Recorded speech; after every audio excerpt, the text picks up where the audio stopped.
Bonjour tout le monde, bienvenue à la Société des Jeux. On se retrouve pour la présentation d'un prototype qui arrive sur Kickstarter début janvier 2021 et on parle du dernier de Youssef Farir. On l'a découvert l'année passée avec Way of the Samurai. Il revient avec un petit jeu de cartes encore une fois, The Road en solitaire. Alors sans plus tarder, on regarde ça à l'instant. The Road, c'est parti.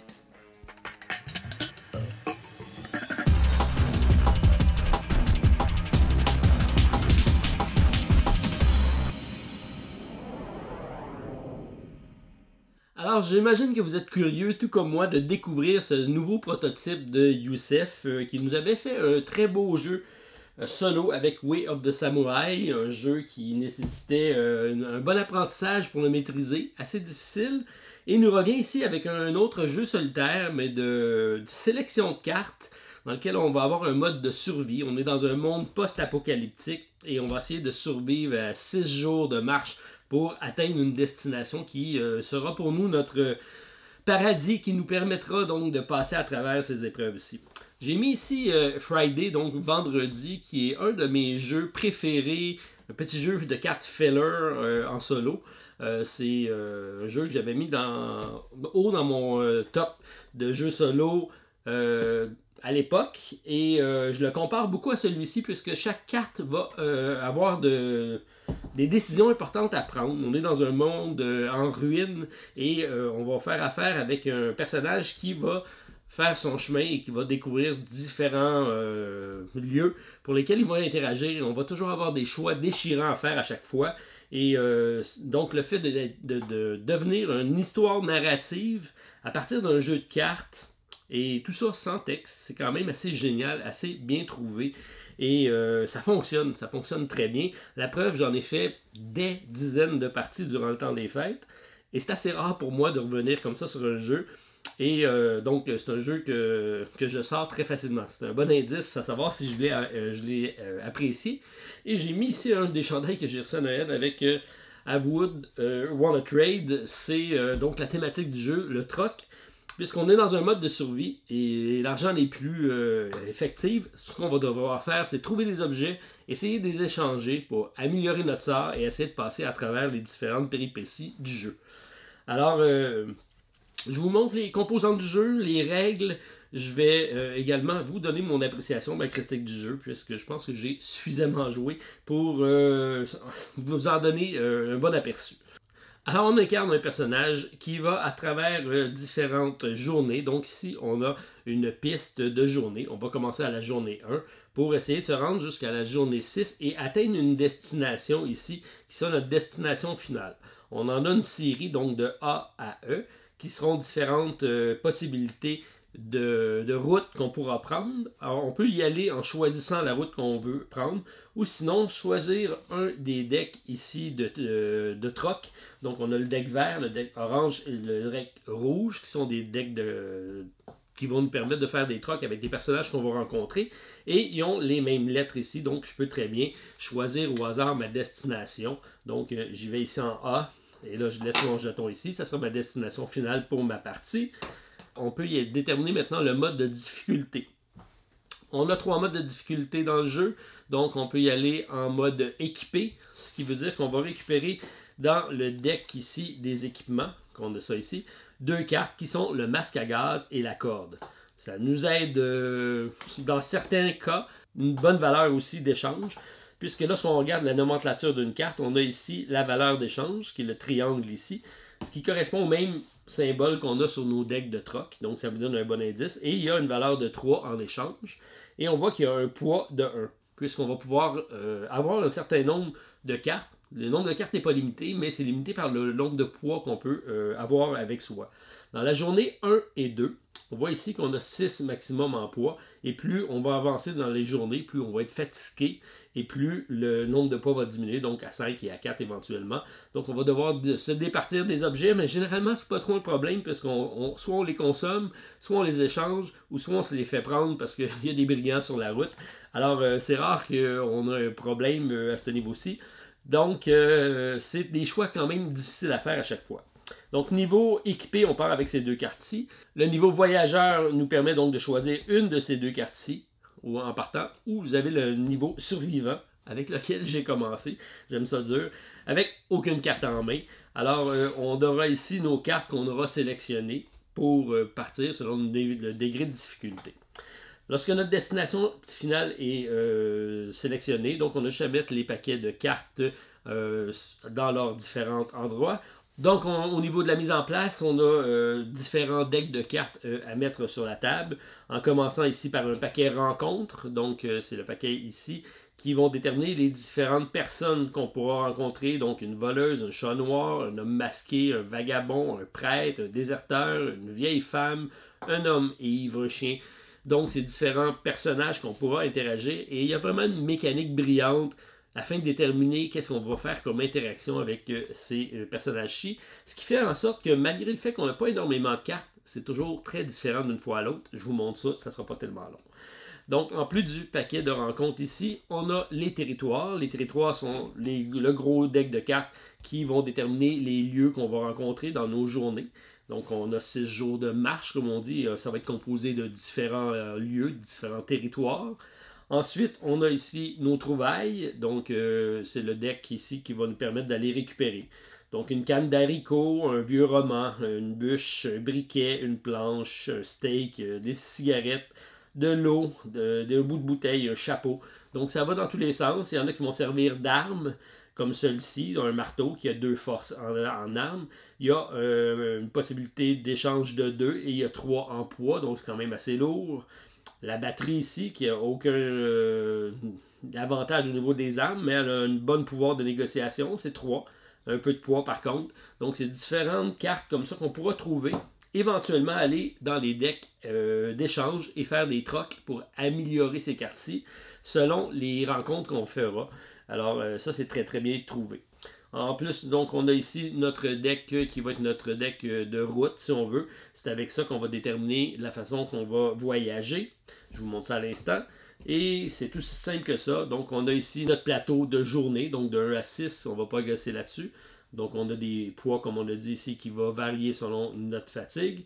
Ensuite, on a des points de destin ici. C'est des points de chance, si on veut. Alors, si on veut changer un petit peu notre destinée, on va consommer des points de destin jusqu'à temps qu'on n'en a plus. Et à ce moment-là, on ne pourra plus interagir avec cette carte-ci. Par contre, il y a des cartes qui m'en font gagner. Et ça, c'est très bien. Et ici, c'est mes jauges. Donc, la jauge de santé. J'ai 4 points de santé, 4 points d'énergie et 4 points de morale. Tout est bon en partant, ça ne durera pas longtemps, puisque le crâne n'est jamais très loin, donc on va en perdre systématiquement. Et on va également essayer d'en gagner en allant chercher des équipements qui vont nous permettre donc d'améliorer tout ça. Ça va descendre en cours de partie, et lorsqu'on arrive sur le 0 ici, c'est pas nécessairement fini. On va finir la journée en cours, puisqu'on va avoir la chance d'augmenter et éventuellement éviter de finir la journée dans le 0 pour faire une défaite. Par contre, si on arrive directement sur le crâne de la mort, ben c'est fin de la partie. Alors, sachez que j'ai dû avoir un ratio de victoire d'environ 20%, mais j'y vais toujours en mode difficile. Donc, si on commence avec un mode plus facile, avec des cartes déjà, je pense que ça peut aider. Alors, tout ce qu'on fait, tout simplement, c'est notre destination finale a été déterminée par les cartes. À chaque tour, on va piocher 2 cartes ici qui vont déterminer notre route de la journée. On va les regarder et parmi ces 2 cartes-ci, on va en choisir une. Donc, on a ici une route qui va nécessiter 7 lieux. Donc, plus c'est long et plus il y a de risques de problématiques. Il y a des cartes qui sont quand même positives, sachant que ça va interagir selon notre condition de notre personnage. Et à la fin, on va récupérer quand même un point de vie, ce qui n'est pas mauvais, mais présentement, j'en ai pas. Et ici, on voit que c'est une route plus courte, 4 lieux seulement, et à la fin, je vais perdre un objet. Donc, j'ai déjà ici 2 objets. Ça me tente-tu de perdre des objets? Peut-être pas forcément. Donc, parmi les 2 cartes qui sont ici, j'en garde une. Donc, je peux choisir ici d'y aller avec celui-ci. Je mets l'autre sous le paquet ici. Et ça me donne donc le nombre de cartes de lieux, de territoire que je vais installer. Donc, j'y vais selon ce qui est marqué sur la carte. Donc, 1, 2, 3, 4, 5, 6 et 7. Ça sera ma journée pour laquelle je vais interagir avec. Je vais tout simplement commencer en tournant la première carte. Et je vais regarder la carte. Donc, j'ai affaire ici avec un bateau échoué. Et si on regarde comment la carte est composée, si je décide de traverser à travers, je vais faire 2 rencontres. C'est le symbole de rencontre, on voit ça ici. Mais ça va me permettre de trouver un objet que je vais piocher ici. Donc, c'est une des possibilités que j'ai à faire. Je peux essayer de contourner le bateau, donc passer à côté. Par contre, le chemin est escarpé, ça va me coûter 1 point d'énergie, donc je vais tout simplement dépenser 1 point d'énergie.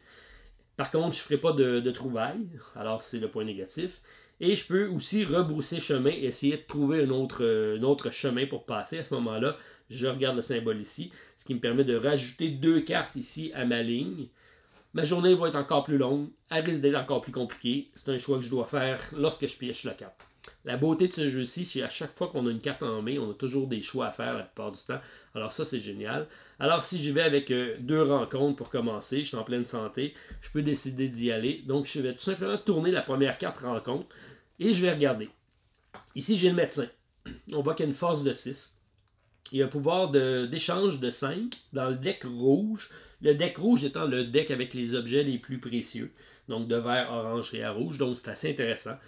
Et si jamais j'ai l'action du bas ici, il va me guérir de 2 points de vie. Donc on voit qu'il y a quand même une thématique. Si le médecin ici, j'ai interagi avec lui, j'ai 2 points de vie. Bon, comment ça fonctionne? C'est la carte qui va suivre, donc le dessus de la carte qui va suivre, qui va déterminer l'action que je vais faire avec ce personnage-ci. Ce pourquoi je vous dis que c'est génial, puisque le deck étant petit, mais selon l'ordre des cartes ici, ça va changer complètement la façon d'interagir avec le deck. Donc le médecin, présentement, il m'attaque. C'est pas un médecin vraiment gentil, puisqu'on voit qu'il y a le même symbole ici. Alors tout ce qu'il fait, c'est qu'il m'attaque. Moi, j'ai strictement aucun défense présentement, j'ai aucune carte qui me donne des points d'attaque. À ce moment-là, je perdrais tout simplement 1 point de vie. Je pourrais également dire, je vais prendre un point de destin et je vais changer ma carte qui est ici. Je vais prendre mon point de destin et je vais l'échanger contre celle du dessous. Donc je prends la première, je le mets en dessous et on voit que le symbole change et on voit ici que c'est un échange. Alors on a un 5. À ce moment-là, le médecin qui arrive vers moi, il veut tout simplement échanger, donc faire un troc avec moi. Alors je regarde ici, 3, 4, 5. J'ai 5 si je décide d'échanger mon masque à gaz et ma corde, puisque j'ai mes 2 cartes en mode facile de départ. Je pourrais dire, je vais les échanger. Je vais aller dans le deck rouge qui est ici, puisque la carte est en rouge. Et je vais aller regarder, je vais regarder ce que je peux aller me ramasser. Donc j'ai un sac à dos ici que je pourrais aller échanger pour aller augmenter mon poids. Donc ça me permet d'avoir plus d'équipement durant ma journée. Donc je pourrais passer à 8. Et chaque jour va me permettre d'avoir plus de cartes en main, ce qui est pas mal pour débuter. J'ai un porte-bonheur ici qui va me permettre, on voit ici que le symbole, c'est la fatalité. Donc ça me permet d'éviter une carte de fatalité. Et ça, c'est très fort parce que on veut vraiment pas en fin de partie être pris avec ça. Ensuite, j'ai une hache ici qui est très forte, 6. On voit qu'il y a le même pouvoir de force. Et par contre, il y a 5 de poids. On voit que c'est très pesant. Présentement, je pourrais le prendre, mais rendu vers la fin de la partie, je ne pourrais pas le conserver. On a un booster, des pilules ici, qui me permet de récupérer un de toutes les données que j'ai. Donc, un de santé, de morale, d'énergie et de destin. Alors, c'est quand même très fort, d'une valeur de 4. C'est des objets consommables. Donc, si je décide de le garder, je le garde en main jusqu'à temps que je décide de le reconsommer. Et je peux également, il y a une valeur d'échange, donc je pourrais éventuellement l'échanger. Et j'ai le sabre ici, valeur de 4, 4 d'attaque. Par contre, il y a juste 2 en poids, il est très léger, donc c'est assez intéressant puisqu'on peut combiner des armes aussi. Si je réussis à aller chercher une autre arme, je vais pouvoir éventuellement augmenter ces capacités-là. Alors, c'est un choix que je dois faire parmi tout ce qui est ici. Je commence la partie, donc je pourrais décider d'échanger ça ici pour aller chercher mon sabre. À ce moment-là, je vais défausser mes cartes qui sont ici. On n'en aura plus la capacité d'interagir et le deck ici a diminué d'une carte. J'ai rendu avec un sabre que j'ai échangé au médecin qui lui part très fièrement avec son nouveau masque à gaz et sa corde. Je pense pas qu'il avait besoin de son sabre. Peut-être que moi non plus, on verra. Donc on continue en allant à l'autre pièce ici. J'ai un champ de bataille. On voit ici que c'est toujours 2 pour l'esquiver, donc le contourner. 1 si je décide de passer, me faufiler. Mais si je décide de descendre dans les tranchées et passer à travers, je vais perdre 2 de morale. Probablement que j'ai beaucoup de cadavres qui sont présents. Par contre, ça me permettra de récupérer une carte de trouvaille. Alors, je commence la partie. Je peux dire, Je vais sûrement être capable de trouver d'autres trouvailles. J'y vais ici. Ça m'a permis donc dans les tranchées de récupérer une trousse de premiers soins, qui éventuellement, la trousse va pouvoir être consommée pour récupérer un point de vie. Alors ça c'est intéressant, je mets ça de côté ici. J'ai perdu de la morale, mais j'ai réussi à récupérer un équipement. J'ai le pont-levé ici. On voit ici que ça va être compliqué de passer. Pour pouvoir passer, ça me prend la corde. Je viens juste de l'échanger pour un sabre et mon sabre ne me permettra pas de passer le pont. Alors, problématique, il faut que je passe à côté. Ça va me permettre, ça me prend 1 d'énergie, puis ça va être compliqué. Et en plus, je vais faire une rencontre. Alors, c'est des choix déchirants. C'est soit je fais ça, ou soit je rajoute 2 cartes à ma ligne. J'ai déjà 7. Alors, je pourrais décider de consommer 1 d'énergie et prendre une rencontre. À ce moment-là, je vais tourner ici. On voit ici que j'ai un survivant. Survivant, ici, on a un symbole d'échange, donc il veut faire un échange dans le deck orange, et il y a un point d'interrogation. À chaque fois qu'il y a un point d'interrogation, ça représente mes statistiques, et ça représente la plus basse de mes statistiques. Présentement, c'est un 2, donc il me demande d'échanger avec un 2. Donc je pourrais dire, je vais échanger ma trousse de premiers soins, qui a une valeur de 3. Il faut que j'aie la même valeur ou une valeur supérieure pour faire l'échange. Donc il accepterait de prendre ma trousse de premiers soins contre une carte du deck qui est ici.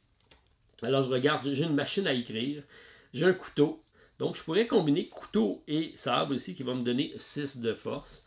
Je pourrais par contre aller échanger contre un kit de soins ici qui lui me donne 3 points de santé. Je ne sais pas pourquoi il veut faire ce trade-là, mais moi ça m'intéresse. Ou des boissons énergisantes qui pourraient être très bien parce que j'ai un problème de morale déjà. Alors je vais prendre la boisson énergisante, je vais lui donner ma trousse et je fais mon échange. Je pourrais dire immédiatement je vais consommer pour prendre 2 et 2, mais comme ici j'ai seulement 1 de perdu, je peux attendre, je vais la consommer éventuellement. Donc on garde ça en réserve. Je passe à la prochaine carte. Un barrage. Et là le barrage, eux ils m'attendent par contre, parce qu'on voit ici qu'ils vont me taxer, ils vont me demander un équipement pour passer. Et là, je ne peux pas consommer ma boisson énergisante pendant une rencontre. Il faut que je le fasse avant ou après. Alors, je serais tenté de dire, je vais la boire. Ils ne la verront pas. Mais non, les gardes sont plus vite que ça. Ils m'attendent. Alors, je pourrais dire, je passerai à côté de la barrière. Je vais perdre un point de vie et un point d'énergie. Ce qui est quand même coûteux. Ou rebrousser chemin et prendre 2 cartes supplémentaires. Et là, ça fait mal. Et comme je disais ici que j'avais besoin de 2 énergies, donc je vais passer à côté. Je vais perdre 1 énergie, 1 de santé. Donc, je n'aurai pas à perdre de carte, puisque j'ai décidé de le contourner. Mais un coup, mon barrage passé, probablement dans la brousse à côté, je vais sortir ma boisson énergisante, et là, je vais la prendre pour récupérer 2 et 2. Et là, on voit que je retombe à 4. À ce moment-là, je mets ça de côté. J'ai réussi tant bien que mal à passer le barrage. Je vais à la prochaine, et là, j'arrive dans une forêt sombre. On voit que c'est 2 d'énergie pour la contourner, 2 cartes supplémentaires. Ici, j'ajoute un nombre de cartes. Et là, on voit que j'ai quand même monté. Donc, je rajouterai 3 cartes pour faire 3 rencontres. C'est beaucoup. Mais pour le bien de la vidéo, je vais le faire. Donc, je vais... Et l'ordre est important puisque si on avait 3 rencontres à cette position-ci, j'aurais fait les rencontres avant de faire les équipements. Mais là, comme c'est avant, je vais prendre mes équipements en premier. Et ça, c'est quand même intéressant. Donc, j'ai un soda qui me guérit également. J'ai une casserole qui me donne strictement rien, qui me rajoute du poids, mais quand même une valeur d'échange. Et ensuite, j'ai de la morphine qui est quand même bien. Donc, je suis quand même bien nanti par rapport à ça ici. Et on regarde toujours les poids. Je suis rendu à 4, donc je suis toujours correct. Par contre, il ne faut pas que j'oublie, lorsque j'ai fait ma rencontre ici au barrage, j'ai rencontré la survivante et on avait quand même ici un symbole de fatalité. Et cette carte-ci, je la prends et je la mets à la fin complètement de ma rencontre. Donc, à la fin de la journée, je vais la dévoiler et je vais devoir interagir avec. Alors, ça, c'est l'aspect négatif qu'on voit ici par rapport à ça. C'était mon choix. C'est ce que j'ai décidé de faire. Donc, j'ai ma forêt ici. On voit ici que j'ai pris mes 2 cartes et maintenant, j'ai 3 rencontres. J'ai pris 3 cartes, mais j'ai aussi 3 rencontres parce que c'est le même point d'interrogation. Et là, je vais interagir avec 3 personnages. En commençant ici par la gang de punk qui va m'attaquer avec 8 et qui va également m'ajouter une fatalité. Alors je pourrais dire, vu qu'il y a une fatalité, ça ne me tente pas, je prends un point de destin, je vais l'envoyer ici en dessous. Et j'ai encore la même chose. Alors ça va pas bien. Là, on compare ici G4 à la 8. À ce moment-là, je perds un point de vie. C'est tout le temps un point de vie qu'on va perdre, peu importe le type de rencontre. Par contre, on voit ici que j'ai une carte de fatalité qui va s'additionner à la fin de ma journée. Donc, je vais avoir 2 cartes de fatalité qui vont s'additionner. Et j'ai 3 rencontres, on a dit. Donc, on a une jeune fille ici qui arrive, qui veut, elle, échanger pour une valeur de 2. Ça donne bien, j'ai une belle casserole à lui donner. Alors, je vais lui donner une casserole en échange d'une carte verte. Et là, je pourrais prendre une pelle, un plat chaud, qui va me donner 2 points de vie, ce qui est quand même pas mal. Une vieille Bible, des biscuits ou une barre de fer. Donc, on va y aller avec le plat chaud contre une casserole. Donc, je ne sais pas comment elle l'a chauffé, mais elle me donne de quoi de chaud. Peut-être qu'elle a brisé sa casserole lorsqu'elle l'a préparée. Elle est contente de la récupérer. Moi, je suis content d'avoir un beau bol de soupe. Alors, merci, jeune fille. Et on y va avec la dernière rencontre. Et là, on a ici une des possibilités particulières. Donc, on a un ours qui m'attaque avec un 7, mais j'ai aucun symbole. Et quand on n'a aucun symbole, on y va ici avec la carte du dessous. Donc, l'espace ici en dessous, c'est ce que ça dit quand j'ai rien. Et ce que ça dit, c'est que je prends une fatalité. Et je pense que l'ours veut me manger. Alors, on met ça ici et on a une troisième fatalité qui arrive. Alors, la forêt sombre m'a coûté très cher. Et c'est très thématique. L'ours dans la forêt m'attaque. Donc, j'aurais dû me munir d'une lampe de poche. Je ne l'avais pas avec moi. On passe à la prochaine. Donc, à la fin de la forêt, on trouve un tunnel. Et on peut encore y aller pour prendre des rencontres. On tomberait à 2 rencontres contre 2 objets. On peut également prendre 2 énergies pour passer à côté. Donc, j'ai quand même la possibilité de reprendre des énergies. Donc, je vais prendre 2 énergies pour passer à côté du tunnel et ne pas rentrer dedans. Et je vais finir ici avec la longue nuit. La longue nuit, ici, on voit qu'on a un symbole rouge, donc on peut pas l'esquiver. La nuit arrive, c'est difficile de passer à côté. Donc, on a peut-être trop tardé dans notre chemin. Ça nous a pris du temps dans notre première journée. On se ramasse avec une nuit longue. Et si on a la torche, on est correct. Mais si on n'a pas la torche, on va devoir se promener dans le noir et on va perdre 1 de morale. Alors, il n'y a pas moyen de l'esquiver. On va perdre 1 de morale, malheureusement. Et ça met fin à notre journée. Il nous reste nos cartes de fatalité qu'on va pouvoir utiliser. Avec la possibilité avant peut-être d'utiliser mes cartes qui sont ici, mais je peux aussi les utiliser après les rencontres. Alors j'y vais dans l'ordre que je les ai piochées. Alors ici on voit que si j'ai la torche encore une fois, je ne l'ai pas. Je peux esquiver tout ça, mais c'est thématique avec ma longue nuit. Alors, je vais perdre 1 de santé, 1 d'énergie, 1 de morale. Ça va pas bien. On met ça de côté. On a la deuxième carte. Et le deck de fatalité, on va les utiliser, mais lorsqu'on n'en a plus, ben, heureusement, il n'en reste plus. Alors, tout ça, ça ramène tout ça à 1. On était déjà à 1 dans tous les cas qui sont ici.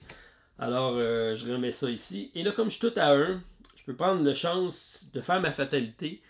Mais si je fais ça, je risque peut-être de descendre mes marqueurs sur ma tête de mort et mettre fin à ma partie.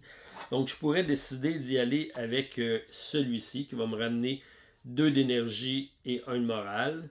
Donc, je vais consommer mon soda. Je vais consommer également mon plat chaud. 1, 2, je ramène ça à 3. Et pourquoi pas, tiens, je prends ma dernière seringue de morphine. On fait la totale. J'ai augmenté ça ici. Et on y va avec la dernière ici. Qui, j'aurais pas dû le faire, on voit ici qui descend, le point d'interrogation c'est toujours la plus basse des statistiques, donc de 2, qui va descendre ma santé de 2, 1, 2, bon, je pouvais pas le savoir, c'était de la fatalité. Je mets ça de côté. On voit ici par contre que j'ai un symbole qui est avec un bouclier, et bouclier, ça représente nos alliés, parce qu'on va pouvoir dans le deck de rencontre qui est ici, éventuellement interagir avec les personnages. Et certains des personnages, comme le chat noir, ici on voit que si on a un échange à faire avec lui, ça va plutôt être une récupération de la carte. Et là, le chat noir va m'accompagner pour le reste du voyage. Et on voit ici que le symbole représente un bouclier. Donc ici, je pourrais sacrifier un de mes alliés pour éviter de perdre des points de santé. Donc l'envoyer à ma défense. Mais il me donne quand même 1 supplémentaire en attaque.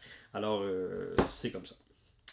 Donc, vous avez vu le déroulement d'une première journée de 6. À ce moment-là, donc, je passe ici, j'enlève tout ça, on recommence pour la prochaine journée, je mets ça de côté et on continue comme ça à se bâtir un deck pour éventuellement essayer de passer à travers les différents territoires. On les prendra pas tous, mais on va voir qu'ils vont revenir. Et c'est surtout dans la séquence que ça revient, que ça raconte une histoire vraiment géniale. J'ai certaines parties où je me rappelle d'avoir gagné sur la lame de rasoir, puisque j'ai échangé mon sabre contre des biscuits à une vieille femme, puis ça m'a permis de passer juste en état de santé pour pouvoir me rendre à la fin de ma dernière destination.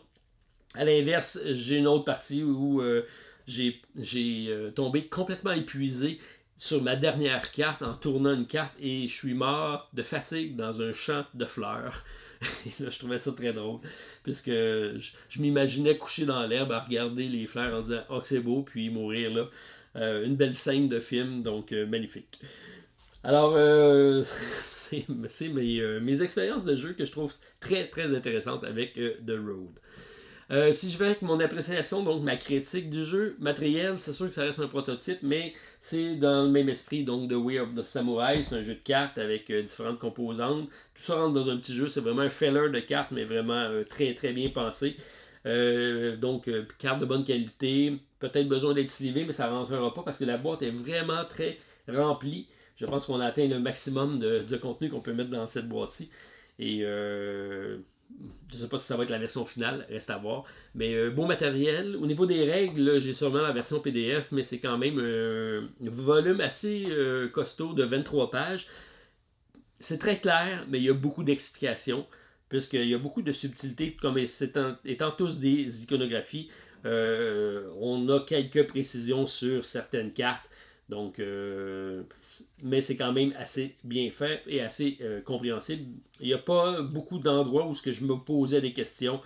Comme ça ici, j'ai un homme suspendu. Je peux prendre 2 d'énergie probablement pour le décrocher. Et sur le cadavre ici, je vais récupérer la carte E du deck qui est ici. Donc c'est un équipement que je vais récupérer, que je vais trouver. Très bien, très très bien pensé. Donc les règles, c'est quand même bien explicite. Je pense que c'est assez compréhensible à ce niveau-ci. Je sais qu'il risque d'avoir certaines modifications. On est encore en mode prototype, donc ça risque de changer. Avis, si vous écoutez la vidéo plus tard et que le jeu est déjà disponible. Au niveau de l'artistique, j'aime ça, c'est très bien. C'est très en lien avec la thématique de paysage en ruine. On est dans un univers post-apocalyptique. On a une vieille caravane, un vieux musée. On a une gang ici qui va nous attaquer, qui va nous défausser. Une vieille gare, une église détruite, un square. Très très bien, j'aime ça. C'est vraiment dans l'esprit du jeu. Même chose pour les personnages, donc la voleuse. On s'imagine très bien que si ici elle nous fait gagner de la morale, je laisse deviner qu'est-ce qu'on fait avec. Et par contre, elle repart peut-être quand je dors pour me dérober d'un équipement. Alors très très thématique, j'aime beaucoup ça.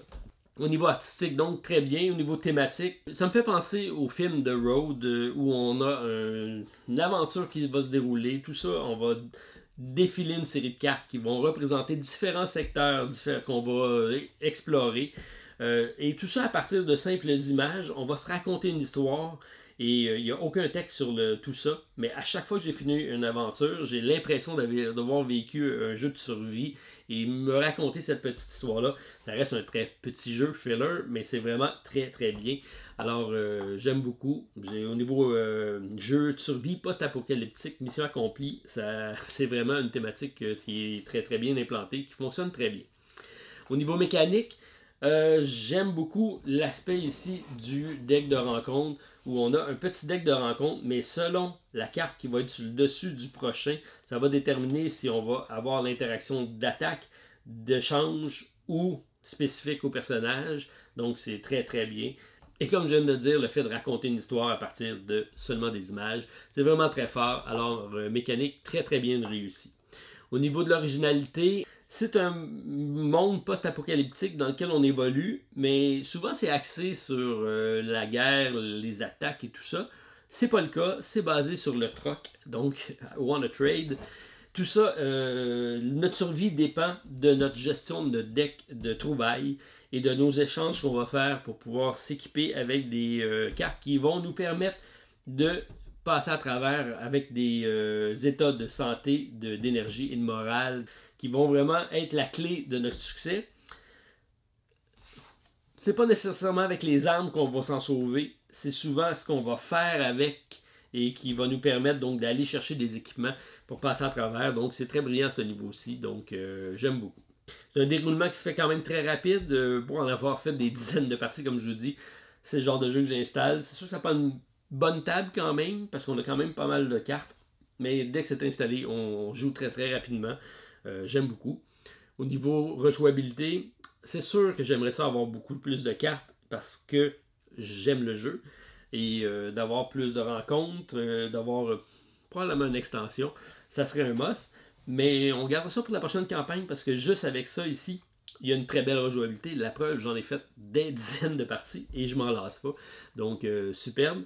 Iconographie, c'est exemplaire. On n'a absolument aucun texte sur les jeux. Bon, à part peut-être le nom des équipements ici, mais sinon, c'est seulement des icônes et c'est très compréhensible. Donc, bravo Youssef, mission accomplie là-dessus. Pointage, je mets ça de côté parce que c'est un jeu de survie. On meurt ou on vit. En espérant vivre le plus longtemps possible, mais même dans une défaite, c'est un jeu que j'apprécie. C'est rare, il y a des jeux que je vais jouer puis je vais être frustré de perdre. Celui-ci, je suis content de m'être rendu assez loin.